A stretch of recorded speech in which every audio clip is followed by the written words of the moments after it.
예. 자, 지난번 관세 협상도 있고, 네. 근데 관세 협상이 지금 평가를 조금 다른 야당보다는 대표보다는 야당 인사들보다는 좀 후하게 평가를 하셨더라고요. 근데 일단 아직까지는 조인트 팩트시트라든가 여러 가지 뭐 MOU라든가 합의문이 뭐 아직 나오지를 않았어요. 예. 그 부분 아직 긍정적인 평가를 한 부분 아직 유효하신 겁니까? 저는 사실 그 과방위가 또 원자력도 다루고 있거든요. 그 찾아보시면은 이번 국감 내내 제가 4번을 뭘 질의했냐면은 이 원잠 발표되기 전에 원자력 잠수함의 획득이 지금 가시화되고 있는데 그를 위한 것들을 준비했느냐? 원자력 안전위라든지 아니면 여러 가지 단위에서 원자력 연구원이라든지 이렇게 다 했느냐 했는데 아직까지 준비가 안 돼 있다 그랬어요. 왜냐하면 원잠이라는 걸 우리가 처음 겪어보는 게 뭐냐면요. 원자력 잠수함이 이 건조 단계는 또 모르지만 입항하고 이런데도 규제가 있는 곳들이 있습니다. 그렇죠, 입항도. 예를 들어 우리가 뭐 일반 배들이야 뭐 속초항에 들어가도 되고 뭐 어디 군산항에 들어가도 하지만은 원잠이 들어온다는 건 주민들 입장에서 약간 좀 위험하게 보는 시각이 있습니다. 원잠이 뭐 누출 사고나 이런 게 소련 잠수함에서 있었고 옛날에 그러다 그렇죠. 보니까 우리 항구에 원잠이 들어올 때는 특정한 기준에 의해서 관리됐으면 좋겠다. 뭐 이런 게 있거든요. 근데 아직 한국은 그런 기준이 잘 설립이 안 돼 있어요. 어떤 주체가 관리할지도 안 돼 있고. 그래서 그런 것도 많이 지적했고 이렇게 했는데 그런 것들이 다 앞으로 준비가 돼야 될 것이고요. 한편으로는 지금 이게 저농축 우라늄 원잠인지 아니면은 고순도 고농축 우라늄 원잠인지도 명확하지 않아요. 명확하지 않죠. 이게 고농축 그 90% 가까운 이 고농축 우라늄 원잠이면요 연료 안 갈아도 되는데 이게 프랑스 정도 되는 저농축 우라늄 원잠이면은 1년에 한 번씩 갈아야 되는 1년은 아니고 한 7년에 한 8년에 한 번씩 갈아야 됩니다. 그럼 이게 뭐 기름 넣는 것처럼 이렇게 주유소 넣는 것 넣는 게 아니라 쪼개가지고 이제 다시 이제 합치고 이렇게 해야 되는 거 한 1, 2년 동안 걸리거든요, 그것도. 그러니까 그 오버홀이랑 해서 하면 그렇게 걸리는데 그래서 그런 것들까지 다 방식 정해야 되고 여기서 한 가지 우리가 주목해야 될 게 호주의 원자력 잠수함 획득을 위한 오커스 프로그램이 2021년에 발표가 그렇죠. 되는데 최근에 거의 엎어졌습니다. 네. 사가지고 가는 거잖아요. 사가지고 가는데 최근에 미국 의회에서 그런 기술 이전이나 아니면은 이런 거 수출 이런 거에 대해 가지고 제동이 걸려가지고 호주가 지금 되게 열받아 있는 상태거든요. 그렇죠. 근데 그러니까 이 원잠이라는 것도 9호로선 시작됐지만은 이재명 대통령 임기 내에 아마 시작도 안 될 가능성이 높다. 시작이라는 거는 그 시제 건조 말하는 겁니다. 그렇죠. 그 건조. 앞에 사전 협의가 아마 좀 길어질 거기 때문에 이걸 좀 빠르게 해야 되는데 트럼프 대통령의 재선 이것보다 그 앞에 올 거기 때문에 쉽지 않습니다. 이게. 이건 뭐 시작한다고 해도 2030년 후반이나 돼야 건조가 완료가 될까 말까인데 그것도 그렇죠. 여러 가지 변수가 있어서 그게 트럼프 이거예요. 대통령이 얘기하는 필리 이번에 통상협정도 그러니까 그 관세협정도 잘했느냐라고 보면 제가 이렇게 평가하는 게 뭐 주어진 상황에서는 잘했다라고 하는 게 사실 분납이 굉장히 큰 거였기 때문에 그런 건데요. 저는 분납이 최종적으로 어떻게 사인이 될지는 잘 봐야겠지만은 적어도 외환 시장에 괴멸적 타격을 입힐 정도는 아니다. 200억 달러면 왜냐하면 우리가 기존에 투자하던 금액도 있으니까 네. 그 정도의 선에서 하는 얘기인데 문제는 이거를 제가 이제 에이펙에 갔더니만은 에이펙에 이제 오랜만에 이제 장관들이 이제 뭐 보고 이렇게 하니까 근데 여기 이제 김정관 장관도 계셨고 그리고 뭐 이런저런 이제 이번에 협정하는 장관도 있었는데 저한테 감사합니다 그러더라고. 평가를 좋게 해줘서. 평가를 좋게 해서 감사합니다 그러는데 아니 저는 그렇게 얘기했죠. 아니 솔직히 말하면 뭐 지금 있는 상황에서는 잘 하신 건데 이게 뭐 결과가 최종적으로 어떻게 나오는지 이번에는 11월까지는 사인이 수용되는 겁니까? 그냥 조금 답변이 좀 모호하게 나왔어요.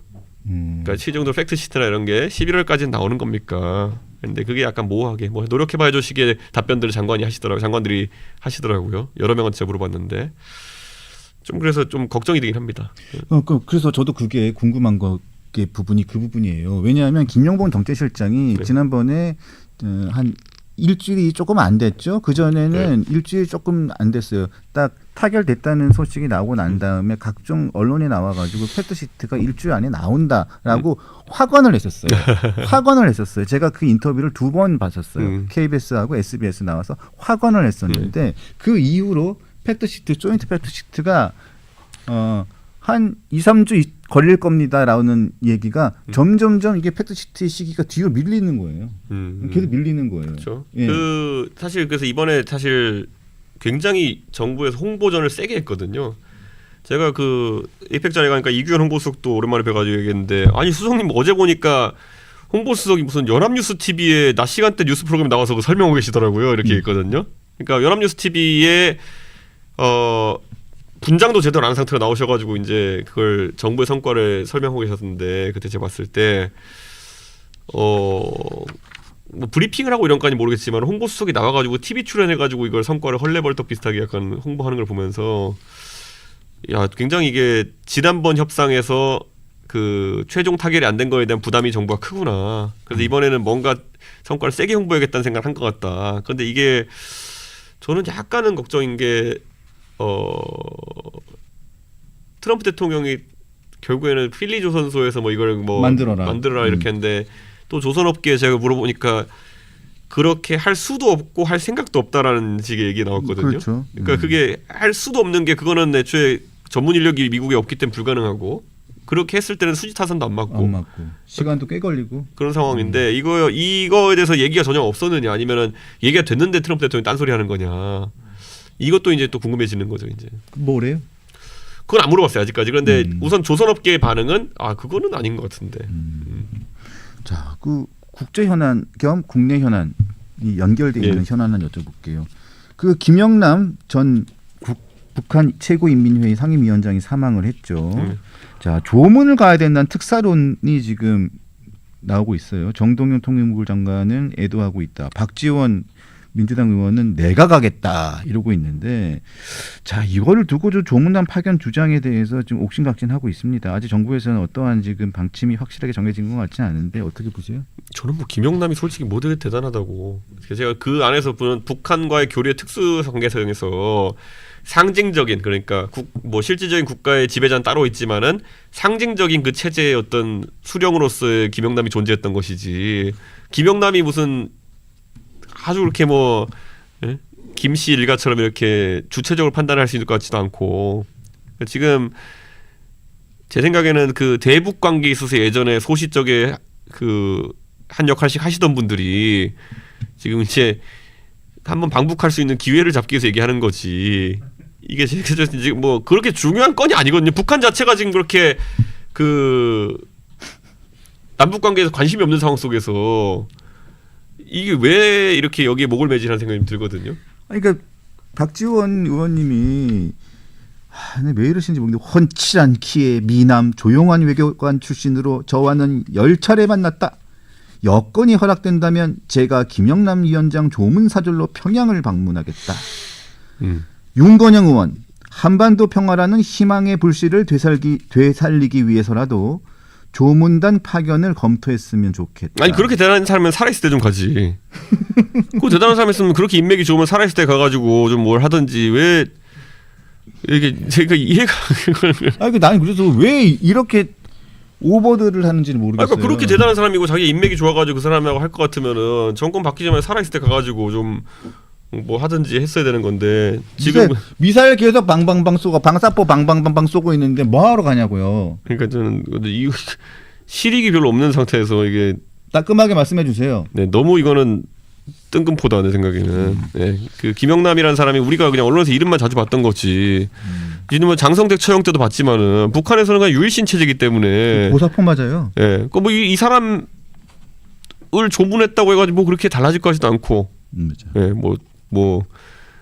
답방을 할 것도 아닌 것 같고 이 사람 보러 갔다고 그냥 우리가 그냥 조문하고 오는 케이스일 거거든요. 그러니까 조문에 조문을 뭐 답방하고 있는 게 아니잖아요. 그러니까 뭐지? 참 그러니까 갑자기 김정은이 조문 왔으니까 잘 지내보자 뭐 이럴 것도 아니고. 맞아요. 예. 두 국가론인데. 예. 참 그리고 대표님 지난번에 미국 가셨을 때 트럼프 측근이라고 했던 그 이 사람 만난 적이 있나요? 프라이츠? 네. 프라이츠 만났죠. 예. 이 사람이 미국 우선주의 정책연구소 AFPI 부소장이잖아요. 예. 근데 그 당시에 얘기를 한 번 만난다 더 듣고 싶은 게 있어요. 네. 그 당시에 이 프라이츠가 얘기를 했습니까? 누가 얘기했습니까? 모르겠습니다만 미국에서는 윤석열 대통령에 대한 인권에 대해서 심각하게 이걸 바라보고 있다. 뭐 이런 취지의 얘기를. 그 정확한 용어가 뭐냐면요. 자신들을 의심한다. 뭐냐? 윤석열 대통령에 대한 unfair persecution. 여기서 unfair 그 불공정한 persecution은 박해거든요. 부적절한 박해가 불공정한 박해가 있는 것이 아닌지 의심한다라는 식으로 얘기했거든요. 그래서 이제 민주당 의원들이 화들짝 놀라가지고 이제 반박하고 이랬는데 그런 수준의 언급은 있었습니다. unfair persecution. 그게 7월 7월 말이었죠. 근데 그 얘기를 같이 들었던 게 나경원 의원하고 그거 다 들었습니다. 한 10명 정도 되는 의원이. 근데 민주당 의원들이 들어오면서 얘기하지 말자고 한 거였나요? 그날 너무 당황해가지고 이거 얘기하지 말자라고 이제 밥 먹으면서 얘기를 하셨고 그런데 또 따지고 보면은 야당 의원들 중에 그걸 꼭 굳이 들어줘야 될 이유는 없는 상황이라 가지고 뭐 몇 군데 이제 그게 전달이 됐고 그래서 이제 뭐 저도 그때 보면 저한테 얘기했잖아요. 저도 그때 TV조선 거기 특파원도 있고 조선일보 특파원도 있고 한데 뭐 다 제 아는 분들이니까 얘기를 좀 하고 상의를 하고 했는데 그 당시에는 우선 보도는 하지 않는 형태로 가야 될 것 같다라고 얘기했는데 얼마 뒤에 이제 나경원 대표도 공개적으로 언급하고 하셨죠. 근데 그 프라이츠가 최근에 이런 얘기를 했어요. 오늘 또 중앙일보가 나와서 제가 여쭤보는 건데 최근 한 세미나에서 윤석열 전 대통령이 미국의 전술핵 배치를 통한 핵무기 재도입을 제안을 했다가 바이든 행정부를 격분하게 만들었다. 그래서 윤 전 대통령이 방미를 했고 한미일 3자 협정 그게 바로 캠프 데이비드죠. 캠프 데이비드 협정을 통해서 해당 아이디어를 철회하기로 합의했다.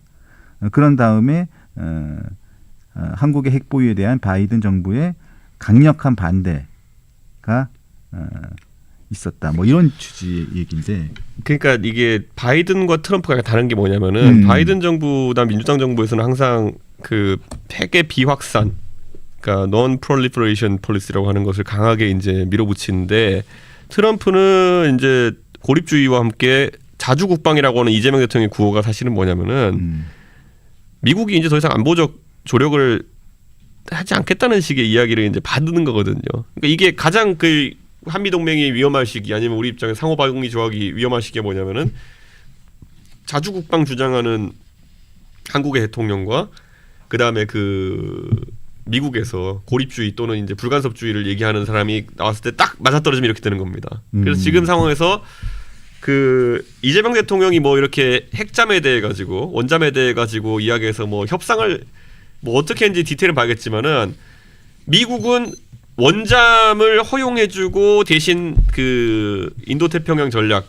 대만이나 남중국해에서 결국에는 중국 견제에 한국이 동참하게 만들고 네. 그리고 뭐 이런 식으로 핵의 무기적 활용을 조금씩 용인해주다 보면은 나중에는 주한미군을 빼고 이런 대가로서 이런 것들을 또 쓸 수 있는 거거든요. 네. 이게 이제 맞물리기 시작하면은 다시 한미 동맹이 이제 와해되는 과정으로 가는 거거든요.